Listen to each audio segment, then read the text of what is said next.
Being from Boston, I'm pretty proud of how great a sports town we are here. We've had a pretty good run over the last 2 decades with our professional sports team. And we often imagine that we're very passionate sports fans as well, with some bitter rivalries, not the least of which is the Red Sox and the Yankees. But I have to say, I think the fans over in Europe with soccer are way more passionate, way more intense about it. For example, when I was studying over in Italy, I learned that you had to be careful about, what color jersey you would wear around the city, especially on the day of a match. They actually, rival teams, their visiting team, they would bus their fans in to keep them safe from the public transportation, getting beaten up on the way. And then they would kind of process them in under armed guard into the stadium, and then their seats would be caged off to prevent people from throwing things at them. Or a friend of mine from another country in Europe, he says that their soccer hooligans, either before or after a match, would just roam the cities, looking to pick fights with each other.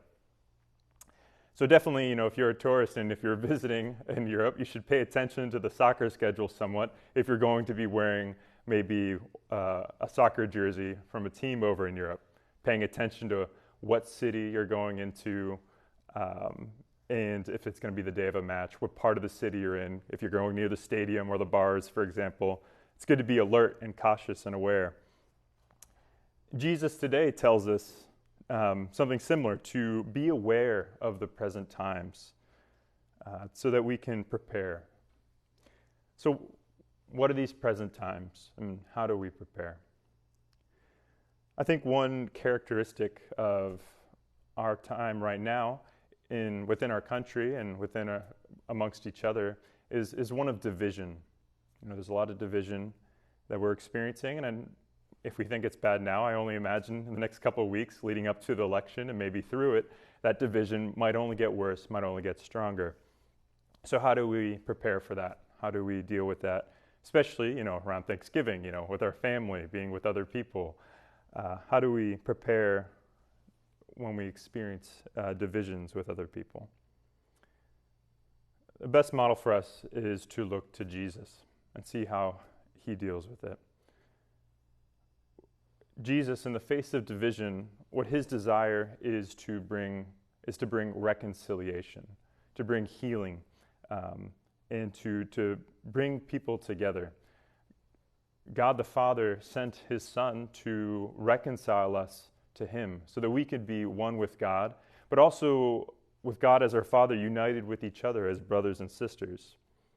We hear St. Paul speak about this in the first letter today to the Ephesians, that we should strive to preserve the unity of the Spirit through the bond of peace, because we share in one hope, one Lord, one faith, one baptism, one God and Father of all, who is over all and through all and in all. And so we're called to share, to be one with each other. Now, how do we achieve that? How do we do that? Again, we look to Jesus, and I think especially we look to Jesus on the cross. The cross, even a visual image of, this vertical component of uniting heaven and earth, healing humanity and our relationship with God the Father up in heaven, but also the horizontal beam, reconciling us all as brothers and sisters. And so I think one of the best ways we can achieve reconciliation is through imitating Jesus on the cross. St. Paul speaks about this again in the letter, saying, having humility and gentleness, patience, bearing with one another through love. And that at times might mean suffering. Recently, I was speaking with a man who was trying to console his wife. His wife had gone through some grief, some tragedy in her side of the family recently, and he was saying, well, how can I support her? How can I help her? And a lot of times, we try to fix somebody. We try to cheer them up. And he was saying this was only leading to more arguments. And what I suggested was simply, if she gets mad at you, if she gets upset, simply just to take it, to receive it. You're not going to necessarily be able to fix how she's feeling, but to not turn it back on her and make it worse for her in any way. And so sometimes we might do that, if somebody's angry or upset with us, or we see there's problems, simply to be able to take it and to receive it with patience, gentleness, and humility. I'm terrible at this. I usually like to get in the last word. I like to say the last thing. I like to always be right. But very rarely does that actually ever lead to reconciliation. And so today, may we first of all thank God the Father for sending us His Son Jesus to reconcile us to Him so that we can be one with God, taking advantage of that especially through going to confession.